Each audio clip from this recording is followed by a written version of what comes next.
Assalamualaikum warahmatullahi wabarakatuh. Selamat pagi anak-anak semangat. Kembali lagi dengan Ustazah Nana pada pertemuan kali ini hari Rabu tanggal 28 Oktober 2020. Nah, hari ini pada pertemuan kali ini kita akan belajar tematik, yaitu tematika tentang berbagai pekerjaan, subtema 2 tentang pekerjaan orang tuaku. Nah, hari ini kita akan belajar muatan yang pertama, yaitu muatan IPA tentang apa? Tentang dampak eksploitasi hutan yang berlebihan dan pengelolaan sampah dan barang-barang bekas. Yang kedua, yaitu ada kegiatan ekonomi pembuatan kertas dan kegiatan dalam proses penghasilan beras itu dalam muatan IPS. Pertama, kita akan belajar muatan IPA tentang dampak eksploitasi hutan yang berlebihan. Eksploitasi merupakan pemanfaatan SDA untuk memenuhi kebutuhan manusia. SDA yang sering dieksploitasi itu apa? Yaitu hutan, untuk berbagai kebutuhan seperti membuka lahan untuk pertanian atau pertambangan. Selanjutnya, yaitu eksploitasi hutan yang berlebihan itu dapat merugikan manusia dan lingkungan. Contoh akibat eksploitasi hutan yang berlebihan itu apa? Yang pertama yaitu berkurangnya ketersediaan oksigen di muka bumi. Yang kedua yaitu meningkatnya suhu permukaan bumi menjadi lebih panas atau global warming. Yang ketiga yaitu rawan terjadi bencana alam seperti tanah longsor dan banjir. Dan yang keempat yaitu berkurangnya sumber makanan dan hilangnya habitat hewan.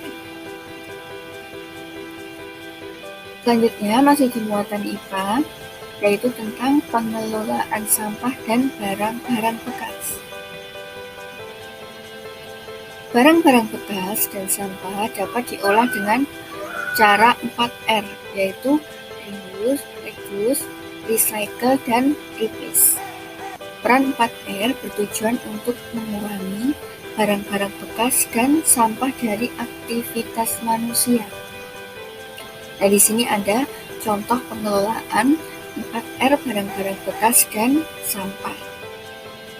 Yang pertama yaitu reuse, artinya menggunakan kembali sampah yang masih dapat digunakan untuk fungsi yang sama atau fungsi yang berbeda. Contohnya apa? Yang pertama yaitu menggunakan kaleng bekas cat untuk menjadikan pot tanaman. Yang kedua yaitu menggunakan koran bekas untuk dijadikan sampul buku. Selanjutnya ada reduce, artinya mengurangi potensi benda yang telah digunakan menjadi sampah. Sampah yang dibuang di lingkungan harus sedikit mungkin. Nah, jadi kita harus membuang sampah itu sedikit mungkin. Contohnya yaitu membawa air minum dalam botol minum sendiri daripada membeli air minum dalam kemasan. Yang selanjutnya yaitu recycle, artinya mengolah kembali sampah menjadi barang atau produk baru. Contohnya apa? Yang pertama itu ada mengolah sampah organik menjadi pupuk kompos. Yang kedua, membuat prakarya dari koran bekas. Yang terakhir yaitu replace, artinya mengganti benda yang biasa digunakan dengan benda yang ramah lingkungan. Contoh, memilih menggunakan sapu tangan daripada tisu. Hal ini dikarenakan sapu tangan dapat dicuci dan digunakan kembali. Selanjutnya kita di muatan IPS, yaitu tentang kegiatan ekonomi pembuatan kertas. Perhatikan kegiatan ekonomi proses pembuatan kertas berikut. Nah, ini di sini ada pembuatan kertas ya, anak-anak. Proses kegiatan pembuatan kertas. Yang pertama tentunya mengambil kayu dulu atau pohon di hutan, tentunya yang sudah layak untuk ditebang dan digunakan untuk pembuatan kertas. Seperti ini anak-anak. Lalu kayu dihancurkan dan dimasukkan ke dalam mesin pengelolaan bersama bahan kimia yang diperlukan. Nah, jadi kayunya ini dihancurkan, lalu masuk di mesin, lalu itu dicampur dengan bahan kimia yang diperlukan. Nah, setelah itu adonan kertas akan dimasukkan ke dalam mesin pencetak kertas seperti ini. Ya, sudah. Setelah dicetak, lembaran kertas akan dikeringkan dan dihaluskan permukaannya. Selanjutnya, kertas akan digulung. Nah, digulung seperti ini, teman-teman. Digulung.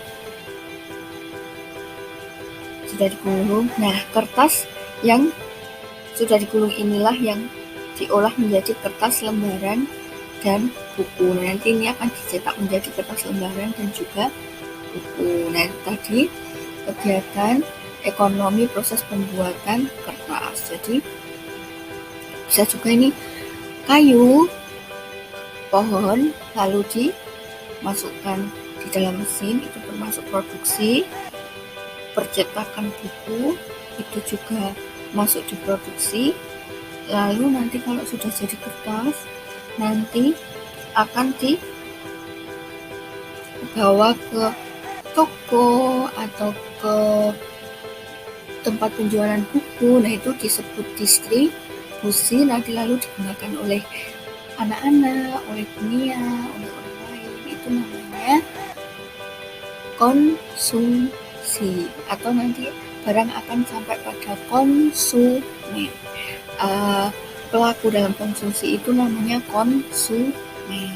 Seperti kita yang menggunakan ini disebut dengan konsumen.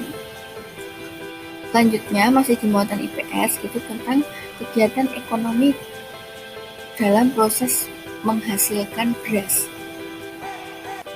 Kegiatan ekonomi dalam proses menghasilkan beras, diperhatikan ya anak-anak, ini ada skemanya. Yang pertama, itu sawah dibajak menggunakan traktor alat pembajak sawah.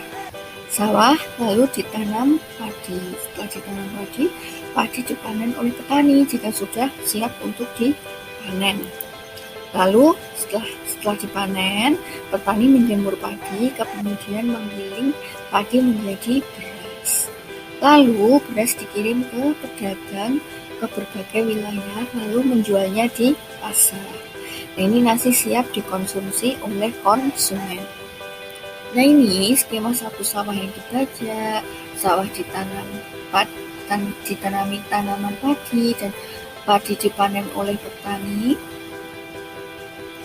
Sampai petani menjemur padi itu dinamakan produksi. Lalu beras dikirim ke pedagang ke berbagai wilayah, itu termasuk distribusi. Distribusi itu menyalurkan barangnya, itu namanya distribusi. Yang menyalurkan atau pelakunya itu namanya distributor. Nah, tadi kalau yang produksi, taninya ini namanya produsen. Yang pelakunya itu namanya produksi. Kalau kegiatannya ini namanya produksi. Nah, setelah itu nasi dikonsumsi oleh konsumen. Nah, ini sampai di kita ya anak-anak untuk dimakan. Nah, itu tadi pembelajaran tematik hari ini di tema 4 dan sub tema 3. Nah, semoga penjelasan dari Ustazah Nia hari ini dapat membantu anak-anak dalam memahami materi. Anak-anak nanti bisa dibuka di buku penanya di tema 4 dan sub tema 3, itu lebih jelas, nanti anak-anak bisa dibaca, itu keterangannya sudah jelas di buku itu, nanti bisa untuk belajar sendiri di rumah. Sekian dari Ustazah Nia. Wassalamualaikum warahmatullahi wabarakatuh.